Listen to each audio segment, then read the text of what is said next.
My name is Daniel. You can call me Dan. You can call me Danny. Just stop me again if you have any questions. Presentation today is going to be two parts. One, I am going to go provide you an overview on the AED, just like I am right now, and share with you why your school district selected this device. You all know you do have an older device, right? Question for you, do you know where that device is? Okay, where are y'all located? Because I know a lot of people this morning are located in the portable buildings. Where are y'all located? Here in this building.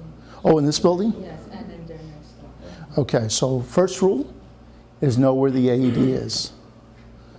Okay? Second rule, if you have never taken a CPR course, I highly advise it. Okay? This device is so sophisticated that it's going to take you through the process, through the entire process. So even if you've never done CPR, this will actually guide you pretty good. Okay? But it's not a bad thing to know CPR because you'll know some of the protocol.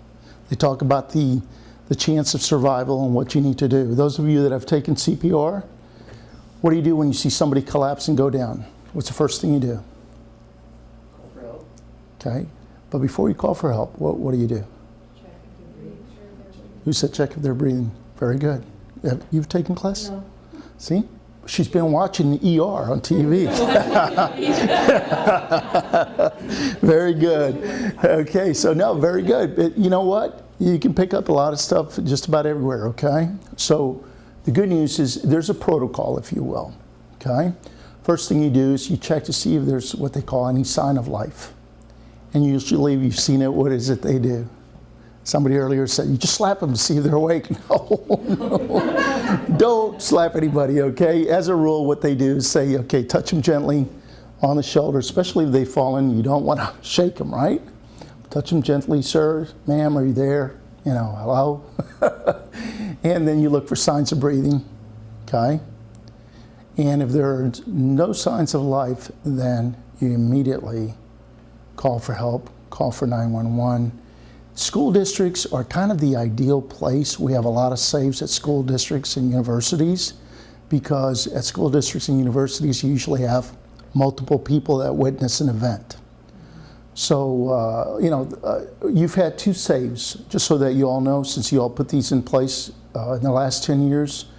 I know you all had a 6-year-old that suffered cardiac arrest and was saved. And then I met an athletic trainer back in June that had saved an athlete at a soccer game, okay? So the good news is these devices have paid for themselves, okay? So, in schools, especially like I said, sporting events, you have multiple people that witness an event. So one person, hopefully the person knows how to do CPR, stays behind and begins CPR. The other person, you do what? Call 911, right? But knowing that your district has AEDs, you say call 911, get the AED, okay? So that's real important that you get that chain going, if you will, because you want to get EMS there as soon as possible. Alrighty?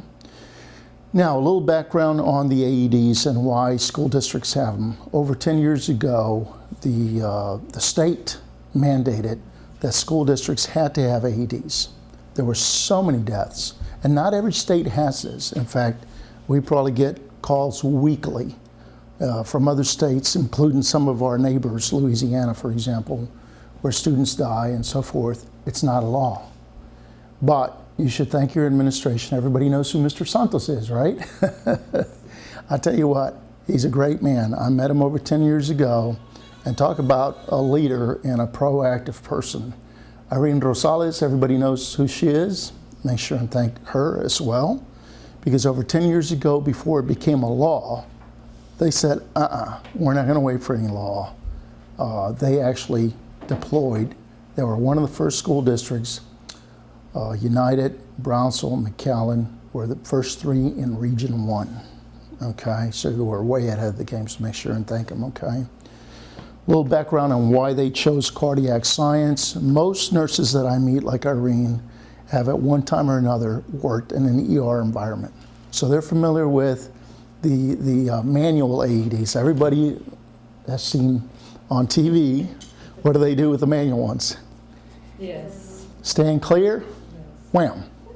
And then you hear somebody doing the zzz and cranking it up, clear, wham, okay.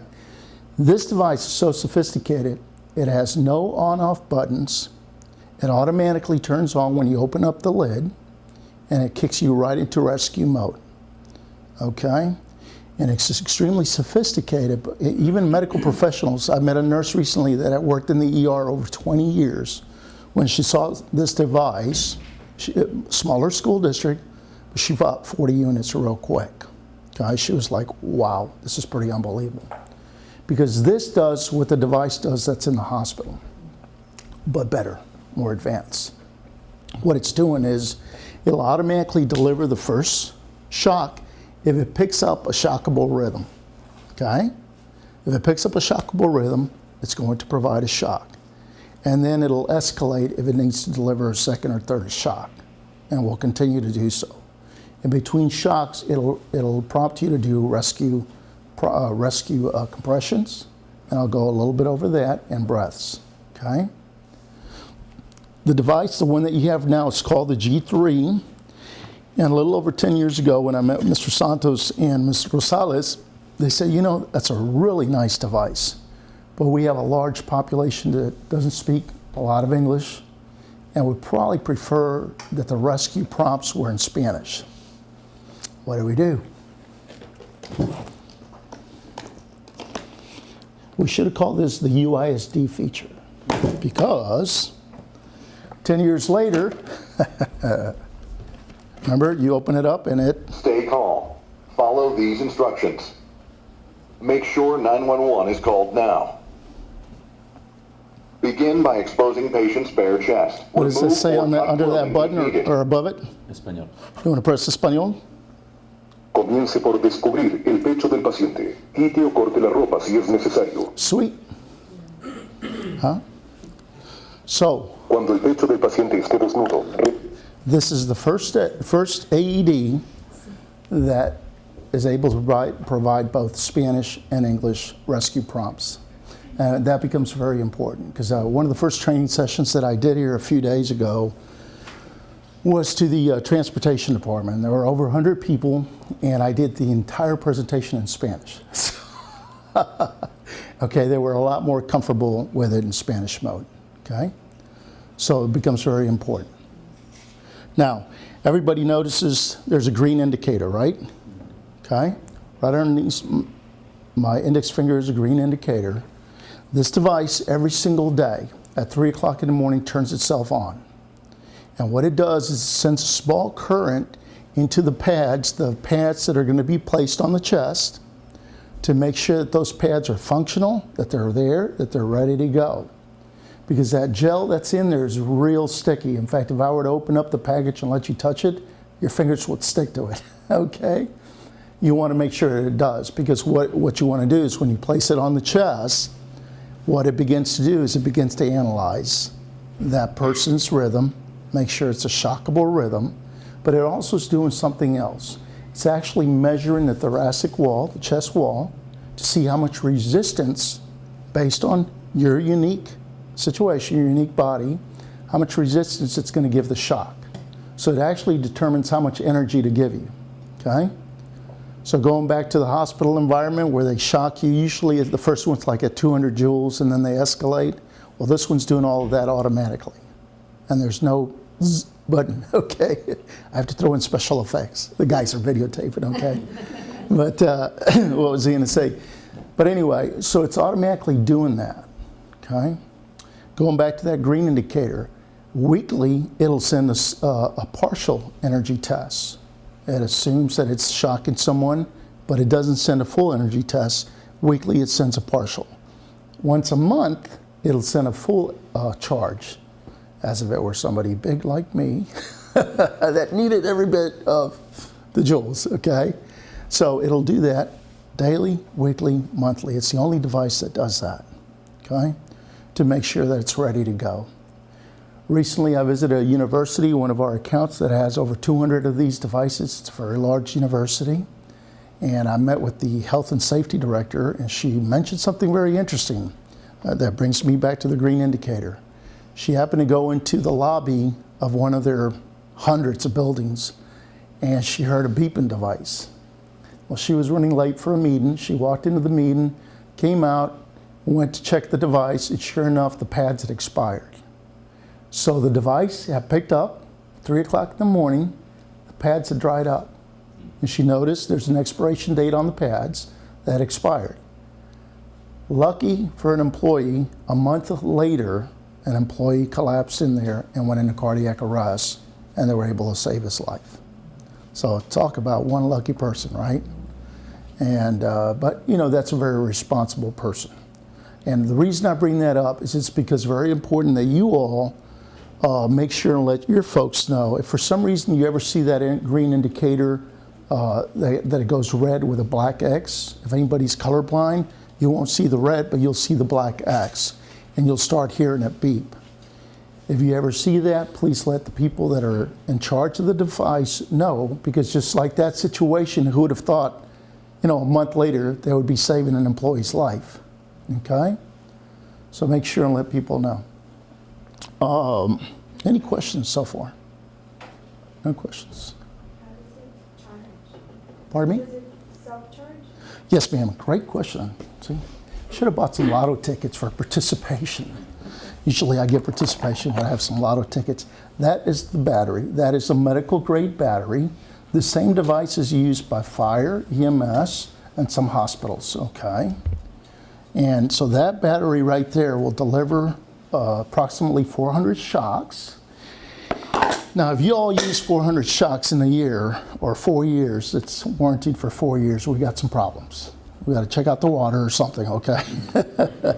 But the fact of the matter, EMS, those folks, they're going out, you know, every day in some cases. I just read an article during lunch about the fact that heart disease and deaths from heart disease are skyrocketing. Fact of the matter is, no matter what city I go to, there are more wing stops or more. We all love them, right? I mean, shoot, I order pizza and I order some wings to go with it. I'm in the business, okay? Jeez, they got their automatic. I'm going to have to put the pads on myself one of these days. But the fact of the matter is, for the first time in many, many years and over a decade, the life expectancy of Americans is going down. Heart disease is going up. We're eating a lot of fast food, folks. What did I do at lunch? Went to Popeyes. Felt like chicken, right?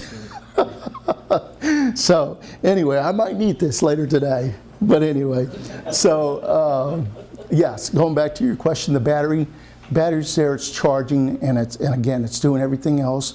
The device records all the testing that's going on as well, okay? When I opened up the device, what are some of the things that you heard? Pardon me? To call 911. Call 911, How to Expose the chest. expose the chest, remove all clothing. What else? Come on, participation is important. You're getting graded. It's going to be on the test. Come on. No, I'm not testing you today. What else? Call 911, remove the clothing, stay calm. That one is a very important one, folks. Okay? I remember when my oldest son was little, he was choking. Holy moly, that's a scary thing. You see your little 6-year-old choking. And I just remembered, stay calm. I stayed calm. If you don't, you panic, right? And we don't want that. We want to save a life. The other thing that I want to make sure and mention real quickly, because some of you all said you've taken the CPR course, right? I mentioned to you all the ideal place is a place where somebody goes down and multiple people witness the event, right? By the same token, if you have 2 people there that know how to deliver CPR, I want you to know that, and I'm going to encourage you to alternate giving compressions, okay? This week alone, I have seen in the news where 2 people died trying to save other people. Okay, it's a pretty intense situation, right? And for those of you all that have taken the class, what do they tell you? Take the palm of your hand and put it right in the center of the sternum, right? Lock. Other hand up here, and then you're going to press. And ideally, you're supposed to press at least 2 inches down. That's a lot. Ideally, you're supposed to give at least 100 to 120 compressions per minute. Guess what's going to happen to you? You know, 2 people died this week. One was a law enforcement officer giving CPR to his own buddy. So one guy's trying to save the other person. So ideally, again, just keep that in mind, okay? Because you don't want to go down if you're trying to save somebody else. All righty? Let's see here. So we talked on the green indicator, the device being ready to go, the fact that it escalates energy, the fact that it determines how much energy to deliver based on your unique characteristics, right? And any more questions? Because I'm going to show a video here in a little bit. No? Did I say make sure and thank your administration? I think we never mentioned where the devices are at. Oh, Do you know where they're at? yeah. For those of you all that are in this building, it's right around the corner there, right around the men's restroom, right on the okay. wall. Yeah. I thought it was on the block, too. And it's really important because in this industry, you know, you hear the 3-minute rule, the 5-minute rule. What I will tell you is most people in the U.S. die when they have a cardiac arrest. And the reason being is you call 911 and what happens? Have any of you all ever called 911 and had them come over? How long does it normally take? Takes a while, right? I'm from San Antonio. There's a lot of construction everywhere, man. And what's that? It seems like forever. Yeah, it does. And I mean, people don't move over. You know, I don't know what it is. I mean, if I see an ambulance coming behind me, or you know, first responder, cop, I'm moving over, okay? People don't move over for some reason. But anyway, on average in the United States, when you call 911, it takes 10 minutes. In this industry, as a rule, for every minute that you're down, you're losing a 10% chance of survival. Okay, so do the calculation. For every minute that you're down, you're losing 10 minutes. If it normally takes EMS 10 to 15 minutes, not a good thing, okay? Unless you're in a casino. Any of you all like to hang out at Vegas? Okay, one of the safest places are the casinos, believe it or not, because they have monitors everywhere. Somebody goes down, they have somebody going there as fast as can be. Well, most major casinos have our old device, our G3. Hey man, they want to bring you right back, put you right there so you can hit the slot machine again. Okay, so anyway, again, very easy to use, just follow the voice prompts. I can only take you to a certain point on this device without getting a volunteer, right? I mean, we'd have to have someone here that would be in cardiac arrest. We could put the pads, and it would take us up to the point where it says tear open package, remove pads, place one pad on upper chest and the other one lower chest, right? And after that, it starts to analyze. Well, I can't go beyond that point, but I want to make sure I'm going to pass it around. Feel free to open it up and listen to the prompts, okay? Just pass it around. It's very lightweight. It only weighs about 5 pounds. And what I want you to pay attention is at a certain point, it stops. In other words, it keeps repeating the same step. Because what it's not going to do is it's not going to assume that you know what you're doing, right? That you've already had some CPR AED training. But I did have somebody the other day at one of the sessions, this young lady says, you know, those steps are really slow. She was like, you know, can't you speed it up? Well, no, in a sense you can, but what you would have to do is if it's a nurse, one of your school nurses that knows what they're doing, they can open it up in a matter of 2-3 seconds, rip the pads open, put the pads on within 5 seconds, and it's analyzing rhythm. Now they can do that, and you can do that too if you feel real comfortable. But the device is not going to get ahead of you. It's not going to get to 0.6 if you're only at 0.3, okay? Asegúrese de llevar el 911 ahora. Sweet? Comience por descubrir el pecho del paciente. Quite o corte la ropa si es necesario. Notice the text display. That's real important. I asked jokingly, anybody hard of hearing? That becomes very important, especially in an environment such as a gym. Okay, we recently had a graduation where somebody went down during graduation ceremonies, so there's a lot of noise going on. You know, it might be in a stadium, in a gym where it's kind of dark. You might not be able to hear, but the text display mirrors everything that the device is telling you.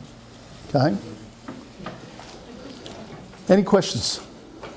Pretty easy, huh? Yeah. Just open it up.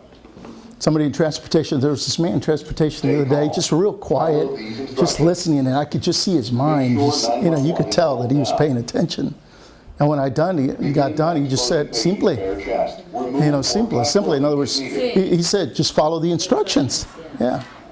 So again, just follow the steps, remain calm. Is it gonna ring when you take it out? Pardon? Is the machine still gonna ring when you take it out of the capsule? The alarm on the wall mount will go off, and that's to alert everyone that you have a situation going on, an emergency situation, because some people forget to call 911. If you hear that alarm, it is so loud, you know. So I'm sorry, what is your name? Mark. Mark pointed out something real important. These devices, with the exceptions of the ones that the athletic trainers carry, you know, they have the portable unit, right? The ones that are in the alarmed wall mounts, as soon as you remove them, it sets off an alarm. Okay? And that's for two reasons. One, you want to protect your investment, right? You don't want anybody walking away with it. It's a big investment. And more importantly, is you want to alert everybody that you have an emergency. And make sure that somebody called 911. So those aren't connected to an outlet, they have that special No, battery that yeah. lasts for years? Exactly. Great point. Who is our person who's in charge of the AEDs here? Irene Rosales is the head of the whole enchilada, if you So will. if we hear something with it, we contact her and let her know that. Contact the person that's responsible in that building. Okay, so Yeah. like, you don't Yeah. know who are responsible, did they tell you who was? No, I don't know. responsible? I don't know at your particular location. I know at school campus, it's usually the school nurse. Nurse, yes. Yeah. Okay, I'll Yeah. ask her, because I don't know who's responsible for it. The one next door is it's right in the lounge. And the campuses, just so that you know, it's required by law. Every campus has a certain number of people that are certified as first responders. It is required by law. So, yeah, and I'm going to show you. That was the next thing. No, but that's okay. Yes. You're kind of my, you know, when you have comedians, one throws another. Okay, I'm going. No, I'll go to it now because we're down to the last person. And this is real important too. Peel one of the white pads completely from blue plastic. Each one of your Begin pulling from the devices tab corner. comes with a little medical kit. Inside the medical kit Completely from are blue some plastic. items. Okay. Good? All right. And this is the last thing. Each device comes with a little kit. Your G3 has it, the G5 has it. Why would you have a razor? To shave their chest if they have hair on. Bingo. I was over at curriculum and instruction, and boy, they're a fun group over there, man. She said, okay, so you start with the face? I said, no. And then somebody else, okay, so where's the shaving cream? No, you're not going to have time to shave. As a rule, here's what I tell folks. As a rule, if you can count the number of hairs, don't worry about it. Okay, if it's me, you don't have to worry about it. But God rest his soul. Everybody remembers Robin Williams, right? Yeah. I love the Robin Williams. And every time you saw him interviewed, he had his shirt usually all the way up. He had hair coming out this way. Old timers, the paramedics that have done this for a while, they carry extra sets of pads. And your device comes with an extra set of pads. And old timers will tell you when they get to a scene, if there's somebody that's down, and you got the wife, kids, and the husband is there dying, remove their clothes and there's a chest of hair, real thick hair, they'll take a set of pads, put them on there, quick wax. Do they feel it? No. Of course, somebody said earlier, well, why do they get up and slap you? Well, then they don't need the shock. That's good. Okay, CPR mask. Some of you all, the ones that have taken CPR, what do they tell you? 30 compressions then? What do you give after compressions? 2 breaths, right? Now, a lot of people don't want to do that. A lot of people don't want to give somebody 2 breaths. You don't know that person. Heck, I just had fried chicken. I haven't brushed my teeth after chicken. Okay, you don't give me 2 breaths. But there's a CPR mask here. Okay. Put CPR mask, breathe. 2 breaths, okay? Come on in. It's okay. Oh, shoot. Oh, I got to show you the video because we're done at 12:45. 1:45, I'm sorry. There's some nitro gloves in here. The nitro gloves, you know, usually, especially if somebody's real sweaty, you know, you don't want to get bodily fluids on you. So I highly recommend that you put the gloves on. There are some scissors that disappeared from my thing. I left them somewhere, okay? Why would you use scissors? To cut the clothing. Exactly. Whether it's a woman or a man, you have to remove all the clothing, okay? So just real quickly. Actually, you cut down. I'm doing this. You don't want to go this way. Cut down, okay? So please remember that. Great questions. Excellent, excellent group. What I'm going to do now is I'm going to show you the video because everything that I've shared with you, it's going to reiterate, right? And some people are more visual, prefer to see it than hear it. I'm kind of like that, right? Show and tell. So I'm going to show you this. If you have any questions, wait for the video to stop, and then you can ask me because the last session is just kind of a recap. All righty? All right, let's go to the video.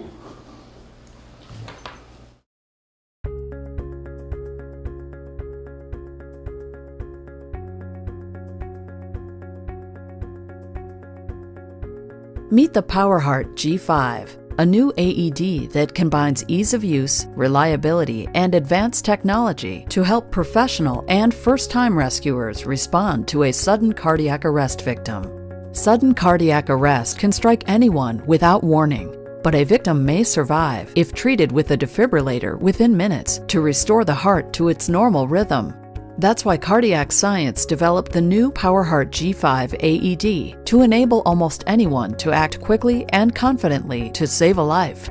The PowerHeart G5 is the first AED that combines rescue coach prompting, fast shock times, and variable escalating energy. This rugged AED has an IP55 rating and customizable settings to match the skills and preferences of the user. IntelliSense defibrillation pads and medical-grade batteries use embedded smart circuitry to communicate performance, condition, and expiration date directly to your PowerHeart AED. This ensures your PowerHeart is ready at a moment's notice. The PowerHeart G5 is easy to see from a distance. The highly visible green indicator confirms that the AED has passed rigorous daily, weekly, and monthly self-tests and is ready to perform a rescue. Operation is intuitive from the start, with immediate voice and text prompts. Stay calm. Follow these instructions. Make sure 911 is called now. Set the G5 to give enhanced prompts for lay rescuers, or fewer prompts for experienced users. You can even switch to an alternate language with the touch of a button. The PowerHeart G5 defibrillation pads go in either position, so there's no guesswork. The G5 analyzes the patient's heart rhythm and determines if a shock is needed. The fully automatic AED even delivers the shock with no human intervention and no delays. The G5 determines if a second shock is needed and automatically escalates the rescue energy. It is the first AED that can quickly deliver this higher energy shock, typically in 10 seconds or less. After the rescue, you can easily access rescue data via a USB port. Cardiac Science backs the PowerHeart G5 with responsive local support, rescue-ready AED services, and an 8-year warranty. Now, here's a demonstration of the G5 in action. When you open the G5, you'll immediately hear, Make sure 911 is called now. Begin by exposing patient's bare chest. Remove white square package from lid of AED. Tear open white package across dotted line and remove pads. Peel one of the white pads completely from blue plastic. Firmly place the pad without the blue plastic on the patient. Next, peel second white pad from the blue plastic. Firmly place the second pad on the other location exactly as shown on pads. Do not touch the patient. Analyzing heart rhythm. Please wait. Shock advised. Do not touch the patient. Shock will be delivered in 3, 2, 1. Shock delivered. It is now safe to touch the patient. Give CPR as instructed. Place heel of one hand on center of chest between nipples. Place heel of other hand directly on top of first hand. Lean over patient with elbows straight. Start CPR.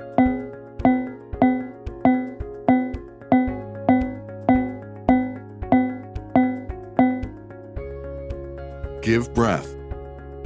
Give breath. Once the CPR cycle is complete, the G5 automatically analyzes the heart rhythm and delivers additional therapy if necessary. With a combination of advanced features you won't find in other AEDs, the PowerHeart G5 can help professional and first-time rescuers make the difference between life and death. For a demonstration of the amazing new PowerHeart G5, contact your Cardiac Science Certified AED Specialist. Okay. Pretty much covered everything I covered. Okay. Is there anyone here that would not feel comfortable using this device? Who would feel comfortable using this device to save? Even our video guys, you're paying attention, right? Okay. Did you notice something about the pads? I forgot to cover it, and I can't imagine that why. The blue plastic. Yeah, there's a blue liner between them. Remember I told you about the daily self-test where it sends a current? Yes. That current goes into one pad, then the charge goes through those circles in that blue liner into the other pad, okay? There's not a priority on which pad to use where. No, great question. Grab one, you can just grab, doesn't matter. Exactly, There's not- and that's what I wanted to make sure that you got. Notice the pads look alike, so they're interchangeable. Used to be pads were labeled either R and L or A and B and, you know, right, left, etc. Simple rule. Take your right hand. Raise your right hand. Everybody raise your right hand. Come on. Right hand. Pad. One pad is going to go upper right, right above the nipple line. You saw that? Okay. Other pad, take your left hand, put it right there on your ribs. Okay. Everybody's got it? So the left pad's going to go right on the ribs. And why are the pads right across the chest? Where's the heart? Center. So the shot goes across the chest. So just like this young lady said, the pads are interchangeable. It doesn't matter which one you put, upper right or lower left, just make sure you put them there. Any questions? And complete bare chest. It has to be complete bare Procedure has chest. to be cut. Everything has to be cut. We save, if you go to our website, there's a middle school student out of Frisco, Texas, in the Dallas area. And the video shows where she and two classmates are at their lockers. Two of the classmates start to walk away, and she does too, and then she collapses. It was all caught on camera, the entire rescue. Okay? But if it's a young lady, if it's a lady, obviously, what we always say to folks, especially at a sporting event, they have people surround them for modesty, okay? Yes. But whether it's a woman or a man, everything has to come off, okay? Now, will that, like, let's say, if by any chance someone had done it wrong, if she stayed on with her undergarment, will it cause a shock or anything worsen the situation because she's wearing some type, like one that might have wiring or anything? Will it cause some type of interference? It could, okay? Keep in mind that when paramedics get to scenes, a lot of times, have you ever been to San Francisco? No. Okay, it's real interesting. People wear, what do you call them, pierce, the rings and what have you. Yes, yes, They wear them everywhere. yes. Big ones. Yes. It's a whole different environment. And so when they get to a scene, a lot of times, yeah, there's metal there. Yes. As a rule of thumb, it is saying, remove everything, okay? Remove everything, yeah, So if we did see somebody that had. exactly. So remember the scissors that I mentioned? Those can cut right through a wire, wired bra. Okay, but good point, good point. So they would cut like a piercing also? I'm sorry? To remove the piercing. No, you don't have to. You just remove all the clothing. All the clothing has to come out. Just like that young man in that scene. But if they But if they have piercings. Yeah, you leave that alone. Oh, okay. Yeah. Yeah. Any questions, folks? We're about 2 minutes over. Sorry. And you mentioned you will deliver the chalk Automatically. This is a fully automatic device. There are automatic devices and semi-automatic. We have to show both of them. But for schools, we just don't recommend semi-automatic, because one of the other things that it's doing, and again, it doesn't get too technical, I'll get into detail with medical professionals, but it actually delivers the shock at an optimum point. When it picks up an optimum point, it delivers the shock. So it does it all automatically, just remember that. Is it only one shock that we're gonna wait for, and then with the rest we're gonna be doing? Exactly, exactly. And it could be one shock that converts. Let's say, well, so they won't be, it's not something like, oh, okay, it's gonna attempt to give a second shot or anything like that. It's only one, and then the rest is gonna be manual CPR. Depending, okay? I just met well, I've known him for over 10 years, but this fire chief who bought some AEDs for his fire department down in the lower valley happened to come across a man who was slumped over his wheel at the end of the day going home. He didn't know whether the guy was drunk or what, okay? So he goes up, he followed, obviously, the protocol, gently tugged at him, no response. Another Good Samaritan showed up. They removed him from his vehicle. Guy was in full cardiac arrest. Put the pads on him, first shock, brought him right back. The guy started talking, okay? So, if it does not convert on the first, it's going to analyze the rhythm again, but between shocks, it's going to tell you to perform CPR. It says when it gives the shock, then you can touch the person. So what a lapse of a second shock, if the first one didn't work, can you touch the person? Well, yeah, because it's going to kick you. If the first one didn't work, it's going to kick you in a CPR. And everybody knows how to do CPR now, right? That's pretty impressive. The metronome actually guides you, okay? I mean, it doesn't get much better than that.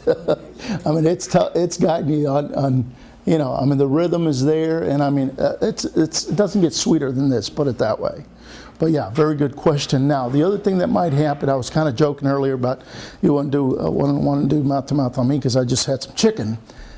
I just ate. If I went into cardiac arrest and I came to, what's going to happen? I'm going to throw up. Remember the gloves? What do you do for those of you that took your CPR classes? What do you do if somebody starts to throw up? Yeah, but what do? You roll them? Who said that? Okay, all righty. TV guy. You roll them on the side, okay, and you remove whatever's in there. Chicken, drumstick, whatever. Brush your teeth. Hey, folks, great questions, okay? I'm sending a PDF file to Irene Rosales to make sure she gets it out to everybody, but it's a fantastic thing that American Heart puts together, okay? On the number of compressions, breaths, etc., because the protocol changes every few years, every 3 to 5 years or so. Ronnie? Yes, sir. After you use the first time, is ready for another? See. Okay. Yeah. Yeah. It'll deliver as many shocks as are necessary. That it's either going to convert the individual or not. You leave the pads on until the EMS shows up. Yeah, you do not remove. Huh? Oh, go ahead. No, I say you leave the pads on. Even if the person comes to completely, you leave the pads on. Keep them calm. Go ahead. Yeah, great question. Excuse me. A great question. Some folks have pacemakers, right? And you know, somebody that has a history of heart attacks and so forth, when you remove their clothing, you will see a lump underneath the left collarbone. Okay? That's called an internal device. This is an automated external defibrillator. And so you'll see a lump, but it'll be under the left-hand side. Okay? And you can still do the AED? Yes, ma'am. Oh, okay. Yes, ma'am. Yeah, if their device failed for any reason, yes, ma'am. That's the only thing that's going to save them. Yes. Folks, thank you all very much. Make sure and thank your administration. Okay? Doesn't get much better than your folks. Thank you. Thank you.